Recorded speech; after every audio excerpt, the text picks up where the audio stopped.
Okay guys, so මේ video එක අපි කතා කරන්න යන්නේ කලින් වීඩියෝ එකේ අපි කතා කරා IAM සර්විස් එකේ තියරි කෑල්ල. So ඒක කොහොමද practically AWS එකේ අපි use කරන්න කියන එක. හරි. එහෙනම් අපි මේ වීඩියෝ එකේ කතා කරන්න යන්නේ අපි users ලව හදනවා, අපි groups create කරනවා. ඊට අමතරව අපි හදපු users ලව අපි groups වලට attach කරලා පෙන්නනවා. ඊට අමතරව අපි policies, roles create කරනවා, ඒවා attach කරනවා. දැන් policy ගත්තම ඒවා attach කරනවා අපි users ලට යන groups වලට. ඊට අමතරව roles අපි create කරලා ඒවා attach කරනවා services වලට. ඊට අමතරව AWS එකට command line interface එකෙන් log වෙලා පෙන්නනවා. ඒ වගේ තමයි අන්තිම එක multi factor authentication එක කොහොමද වැඩ කරන්නේ කියලා පෙන්නනවා. Okay. So ඉස්සෙල්ලාම අපි user කෙනෙක්ව create කරමු. හරි. මම එහෙනම් ඉස්සෙල්ලාම යනවා IAM service එකට. Okay. So IAM කියලා type කරන්න. එතකොට ඔයාලට යන්න පුළුවන් IAM service එකට. හරි. මේකේ left panel එකේ තියෙනවා IAM users කියලා. So මම ඒක click කරනවා. ඒක ක්ලික් කරපුවම මේ තියෙන්නේ මම ඕල්රෙඩි හදපු යූසර්ස්ලා. හරි. එතකොට මම දැන් ලොග් වෙලා ඉන්නේ ඇඩ්මිනිස්ට්‍රේටර් කියන යූසර් එකෙන්. ඕකේ. සෝ මේ තියෙන්නේ මගේ ඇඩ්මිනිස්ට්‍රේටර් කියන යූසර්. දැන් මෙතන බලා ගන්න පුළුවන් නම. ඕකේ. සෝ මම ඉන්නේ මෙන්න මේ යූසර් එකෙන් දැන් ඕල්රෙඩි ලොග් වෙලා. හරි. මම දැන් අලුත් යූසර් කෙනෙක්ව හදන්න යන්නේ. සෝ මම ඔබනවා create user කියන බටන් එක. මේ යූසර් නමක් දෙනවා demo user1 කියලා. හරි. එතකොට මම මේ user access දෙනවා AWS management console එකෙන් log වෙන්න. ඒකින්ද මම මේක ටික් කරනවා. ඊට අමතරව auto generate password එක මම ටික් කරනවා. එහෙම නැත්නම් ඔයාලට custom password එක ටික් කරලා ඔයාම password එකක් හදලා ඔයාලට පුළුවන් ඒක දෙන්න user ට. Okay. So මම auto generate password එක ටික් කරනවා. ඊට අමතරව මේක ටික් කරන එකේ වාසිය තමයි මම මේක ටික් කරුවොත් දැන් මම මේ ෆයිල් එක ජෙනරේට් කරලා එම්ප්ලොයි කෙනෙක්ට දෙනවනේ මේ ෆයිල් එක. එතකොට එයා ඊළඟ සැරේ ලොග් වෙනකොට එයාගෙන් අහනවා අලුත් පාස්වර්ඩ් එකක් ක්‍රියේට් කරන්න කියලා. ඕකේ. සෝ මම ඒකින්ද මට ඒක අවශ්‍යයි කියන මම මේක ටික් කරනවා. ඊට පස්සේ මම next ක්ලික් කරනවා. ඕකේ. සෝ ඊට පස්සේ මම මෙතන attach policies directly මම මේක ක්ලික් කරනවා. ඊට පස්සේ ඔන්න මම දැන් policy එකක් attach කරන්න යන්නේ මම මේ හදන user ට. මම attach කරන policy එක තමයි S3 full access. මම මෙයාට access දෙන්නේ S3 service එකට විතරයි. වෙන මොකටවත් මම මෙයාට access දෙන්නේ නැහැ. හරි. මම මේ policy එක attach කරලා next click කරනවා. okay. so ඊට පස්සේ create user button එක මම click කරනවා. හරි. එතන මම මේ file එක download කරගන්නවා. මේ file එක තමයි මම දෙන්න ඕනේ මගේ company එකේ අනිත් employee ට. okay. so ඊට පස්සේ return to user list. හරි. එතකොට මම මේකේ හදපු මෙන්න මේ ඉන්නවා demo user 1. හරි. මම දැන් මොකද කරන්නේ? මම මේ user එකේ log වෙලා බලනවා. demo user 1 ගෙන්. හරි. මට ඒකට එයාගේ credentials ඕනේ. ඒතර මම මේ Excel sheet එක click කරනවා. හරි. එතකොට click කරපුවම මට ඒකේ username, password, console sign in URL එක බලා ගන්න පුළුවන්. so මම මොකද කරන්නේ? මම මේ URL එක type කරලා log වෙන්න try කරනවා. ඒතර මම ඒකට වෙන browser එක open කරගත්තා. ඒකේ මම type කරනවා. okay. ඊට පස්සේ password එක මම copy and paste කරනවා. මගේ user ගේ name ඇවිල්ලා demo user 1. okay. so demo user 1 password එක ඇවිල්ලා මේක. nice. ඔන්න මම sign in වෙනවා. ඔන්න sign වුණ ගමන්ම එයා මගෙන් අහනවා අලුත් password එකක් create කරන්න කියලා. එයිනම් මම අර කලින් settings වල මම මේ demo user ව හදනකොට මම අර අන්තිමට ටික් කරේ next sign in එකේ password එක මාරු කරන්න දෙන්න කියලා. ඒ option එකකින් හින්දා මෙයාට password එක change කරන්න පුළුවන්. okay. so එතකොට මෙයාගේ කලින් password එක මම මෙතන type කරනවා. ඊට පස්සේ මම අලුත් password එකක් මෙතන type කරනවා. okay. confirm password change. nice. continue to sign in. හරි. හරි. දැන් මම log වෙලා ඉන්නේ මේ demo user 1. මම මේ user create කරා IAM එකෙන්. හරි. අපි දැන් බලමු මෙයාට access තියෙන්නේ මොනකටද කියලා. අපි බලමු EC2 service එකට ගිහිල්ලා මෙයාට EC2 service එකට access තියෙනවද කියලා. okay. so මෙතනට API errors එනවා. එතන මම instances create click කරුවොත් එතනට ගියපුවම මෙතනින් අපිට කියනවා අපිට permissions නැහැ. හරි.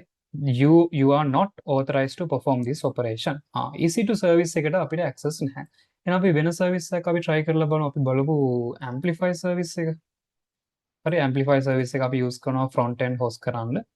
ඒතර amplify service එකට ගියත් මෙයාට access හම්බෙන්න බෑ. reason එක ඇවිල්ලා මෙයාට අපි access දුන්නේ S3 service එකට විතරයි. okay. හරි. එතකොට මේ interface එක යනවා deploy and app එක අපි click කරපුවාම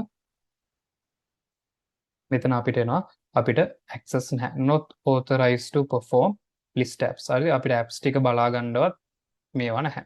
හරි access නැහැ. Okay. So එතකොට අපිට access තියෙන්නේ මොන service එකකට විතරද? අපිට access තියෙන්නේ S3 කියන service එකට විතරයි. එතකොට S3 service එක click කරොත් ඒ service එකට ගිහිල්ලා ඒ service එකේ යටතේ තියෙන buckets ටික අපිට බලා ගන්න පුළුවන්. එහෙනම් S3 එකට full access අපිට දීලා තියෙන්නේ. Okay. So ඒ හැරෙන්න කිසිම දෙයකට මෙතන අපිට access නැහැ. කිසිම service එකකට අපිට access නැහැ. Okay. So මම මෙතනින් sign out වෙනවා. Okay. So මම මෙතන හදපු demo user one මම මෙතනින් delete කරලා දාන්න. Okay. So confirm delete user. හරි.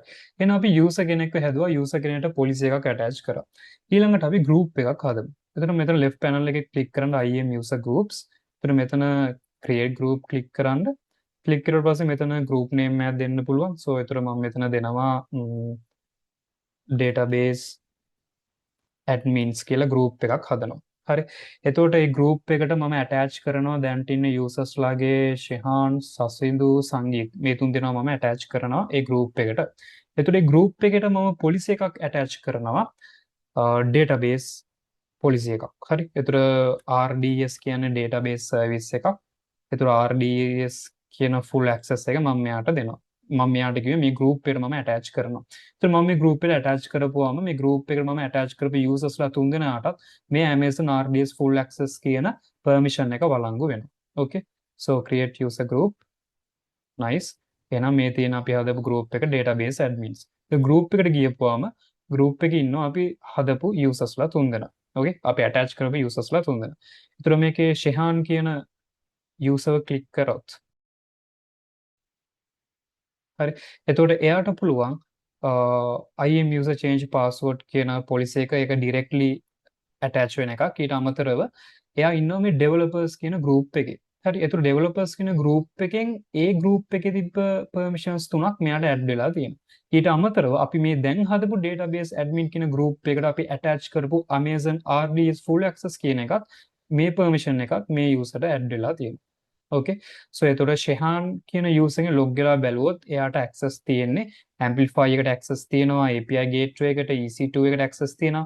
ඊට අමතරව අපි දැන් හදපු RDS full access කියන එක තියෙනවා. එහෙනම් එයාව attach කරලා තියෙන්නේ database කියන group එකට. Okay. So එයාව attach කරලා තියෙන්නේ group දෙකකට, developer group එකට, database admin කියන group එකට. Okay. So ඔහොම තමයි අපි groups ලව හදන්නේ. ඕකේ. සෝ ඊළඟට අපි බලමු IAM රෝල් එකක් හදලා. ඕකේ. සෝ මම ආය යනවා IAM සර්විස් එකට. IAM සර්විස් එකට ගිහිල්ලා left panel එකේ තියෙනවා roles කියලා. roles click කරනවා. ඕකේ. සෝ මේ තියෙන්නේ already මම create කරපු roles. ඕකේ. සෝ මම අලුතෙන් role එකක් create කරනවා. එතන මම මේ role එක create කරන එකේ අරමුණ තමයි මට ඕනේ Amazon EC2 service එකට access දෙන්න Amazon S3 එකට. So ඒ scenario එක මම කලින් වීඩියෝ එකේ explain කරලා තියෙනවා. හරි. එතකොට මම මේ role එක හදන්නේ මොන service එකටද? EC2 service එකට. මම EC2 select කරගන්නවා. හරි. ඊට පස්සේ next click කරනවා. ඊට පස්සේ මම මේ EC2 service එකට access ඕනේ S3 එකට full access. හරි. එතකොට S3 full access කියන එක මම attach කරනවා මම මේ role එකට. හරි. එතකොට role එකේ නම මම type කරනවා allow S3 full access to EC2. හරි. Okay. So ඊට පස්සේ මම role එක create කරනවා. හරි. එතකොට මම හදපු role එකේ නම ඇවිල්ලා allow S3 full access to EC2. Okay. හරි. දැන් මම EC2 service එක use කරලා EC2 එකේ මම resource එකක් create කරගන්නවා. Okay. So එතන EC2 එකේ resource එකක් virtual machine එකක් create කරන හැටි මම මේකේ කියලා දෙන්න යන්නේ නැහැ. හරි. එතන මම මේකේ already මම create කරලා තියෙන්නේ. ඊට පස්සේ මම යනවා S3 කියන service එකට. හරි. එතන S3 කියන service එකට ගියපුවාම මම මේකේ bucket එකක් create කරලා තියෙන්නේ my bucket Shashan කියලා. Okay. So ඔයාලට බලා ගන්න පුළුවන් මෙතන search කරපුවාම මේ තියෙන my bucket Shashan කියලා මම bucket එකක් create කරලා තියෙනවා. ඒතර මේක ඇතුළට ගියපුවාම මේක ඇතුලේ මම file එකක් upload කරා cloudnest.txt file එකක්. ඒතර ඒ file එක ඇතුලේ මොනවද තියෙන්නේ කියලා ඔයාලට මෙතන බලා ගන්න පුළුවන්. ඒ file එක මම ලියලා තියෙන්නේ hello cloud nest squad. Okay. හරි. එතකොට මම මෙතන my bucket session කියන එකේ මම මෙහෙම ෆයිල් එකක් අප්ලෝඩ් කරලා තියෙන්නේ. හරි. ඊට පස්සේ EC2 සර්විස් එකේ මම සර්වර් එකක් රන් කරන ගමන් තියෙන්නේ. හරි. මම දැන් මොකද කරන්න යන්නේ නම් මම EC2 සර්විස් එකට ලොග් වෙලා මෙතන මේ බකට් එකේ තියෙන මේ ටෙක්ස්ට් ෆයිල් එක මම ඩවුන්ලෝඩ් කරගන්නවා මගේ EC2 සර්වර් එකට. හරි. එහෙනම් මම ඉස්සෙල්ලාම SSH කරලා ලොග් වෙනවා මගේ සර්වර් එකට. ඕකේ. සෝ ඒකට මම කනෙක්ට් කරන්න ඕනේ මගේ EC2 ඉන්ස්ටන්ස් එකට කනෙක්ට්. හරි. එතකොට මම දැන් ඉන්නේ EC2 සර්වර් එකේ ඇතුලේ. හරි. මම දැන් මොකද කරන්නේ? AWS එකට ලොග් වෙලා AWS එකේ ඇතුලේ තියෙන S3 buckets ටික මට බලා ගන්න ඕනේ. හරි. එතකොට ඒකට ගහන කමාන්ඩ් එක තමයි AWS S3 ls. හරි. එතකොට මම මේ කමාන්ඩ් එක ගහපුවාම AWS එකේ S3 කියන සර්විස් එකේ යටතේ තියෙන buckets ටික පෙන්වන්න ඕනේ. ඒ කියන්නේ මෙන්න මේ buckets ටික. මෙන්න මේ buckets ටික මට පෙන්වන්න ඕනේ. හරි. එතකොට මම මේ කමාන්ඩ් එක ගහලා enter එක ඔබපුවාම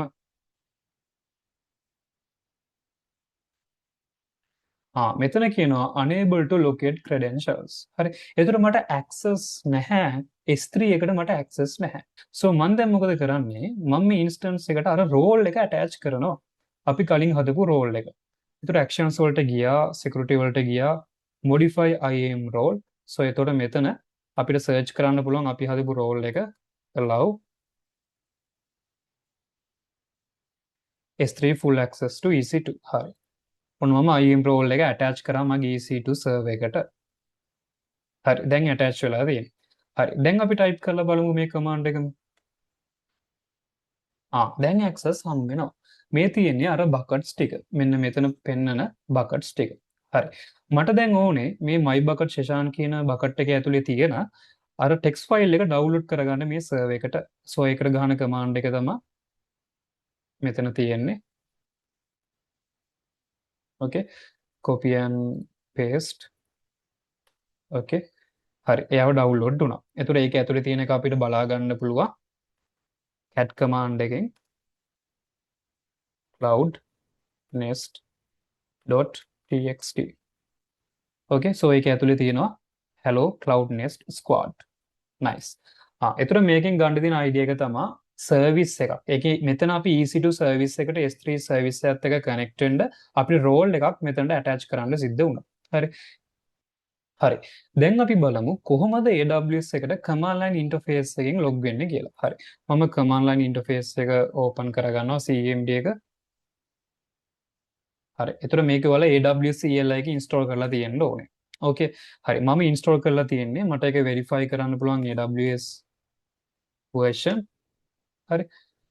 okay. මම install කරලා තියෙන්නේ. එහෙම නැත්නම් ඔයාලා download AWS CLI කියලා ගහලා download කරන්න ඒක install කරගන්න. so එතකොට ඔයාලට මේ AWS CLI එක install වෙලා තියෙන්නේ. හරි. දැන් මගේ install වෙලා තියෙන්නේ. මම දැන් AWS එකට log වෙන්න බලනවා. ඒතර මම type කරන ඕන command එක තමයි AWS config. AWS config ගන්නකොට එයාලා මගෙන් password අහන්නේ access key ID එක අහනවා. හරි. ඒතර අපි මොන user එකෙන්ද log වෙන්න හදන්නේ? දැන් අපේ users ලා ගොඩක් ඉන්නවා. අපි යන් අපේ IAM එකට ඕකේ. සෝ මේනේ අපේ IAM users ලා set එක. හරි. එතකොට මෙතන ඉන්නවා admin සහන්. admin සහන්න මම ක්ලික් කරනවා. එතකොට මෙයාගේ permissions බලපුවාම මෙයාට administrator access මෙයාට full access තියෙනවා. AWS එකේ හැම service එකකටම access තියෙනවා. හරි. එතකොට මම මේ userව use කරලා මම log වෙන්න හදන්නේ AWS එකට command line interface එක හරහා. හරි.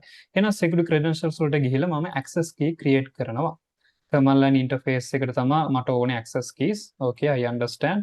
ඊට පස්සේ next ඔබනවා description tag එකක් ඕනනම් ඔයාලට දෙන්න පුළුවන්. මම create access key ඔබනවා. හරි. මේ තියෙන access key එක මේ තියෙන secret access key එක. okay.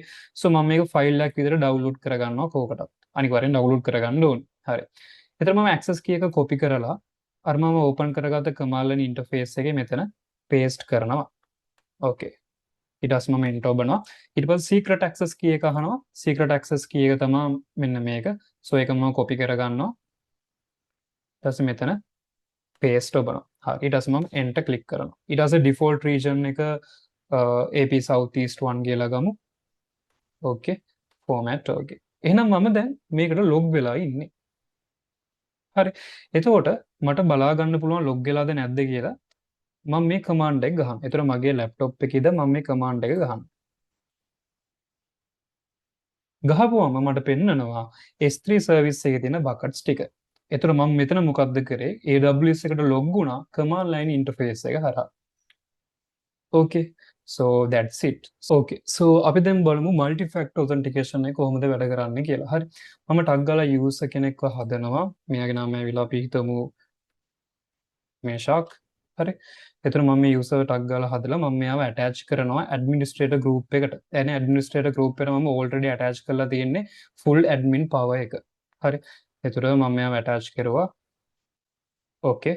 So ඊට පස්සේ මම මෙයාගේ CSV file එක download කරගන්නවා. Nice.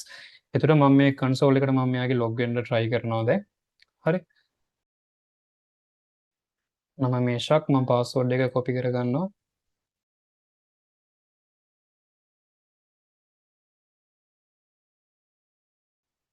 ඕකේ සෑන් ඉන් වුණාට පස්සේ මම මොකද කරන්න යන්නේ මම මේකේ MF එක on කරන්න යන්නේ multi factor authentication එක on කරන්න යන්නේ ඕකේ so මම ආය යන්න ඕනේ users ලට ඕකේ so IAM service එකට ගියා හරි එතකොට මේකට ගියපුවම මෙයාලා මෙතන කියනවා add MFA for yourself එතන මම multi factor authentication එක set කරන්න යන්නේ nice එතකොට මම මේක ඉස්සෙල්ලාම name එකක් දෙන්න ඕනේ එතකොට මේකේ මගේ user නම මේෂාක් කියන මම දෙනවා මේෂාක් AWS okay so මම use කරන්නේ authenticator app එක හරි Google authenticator තමයි මම use කරන්න යන්නේ ඒක මම select කරගන්නවා app එක next okay so එතන මේ QR code එක ඔයාගේ Google authenticator app එකකින් scan කරගන්න ඕනේ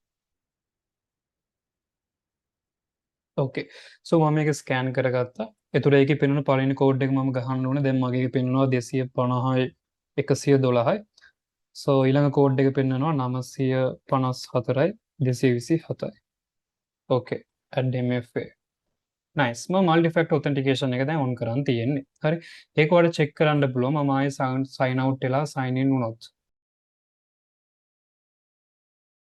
okay මම change කරපු password එක මම මෙතන type කරනවා sign in හරි දැන් එයා මගෙන් අහනවා MFA code එක ඒතර දැන් මගේ එකේ පෙන්වන MF code එක තමයි 0.42යි 301යි sign in වුණා so that's it so ඒක තමයි IAM service එකේ කතාව so we will see in the next theory video thank you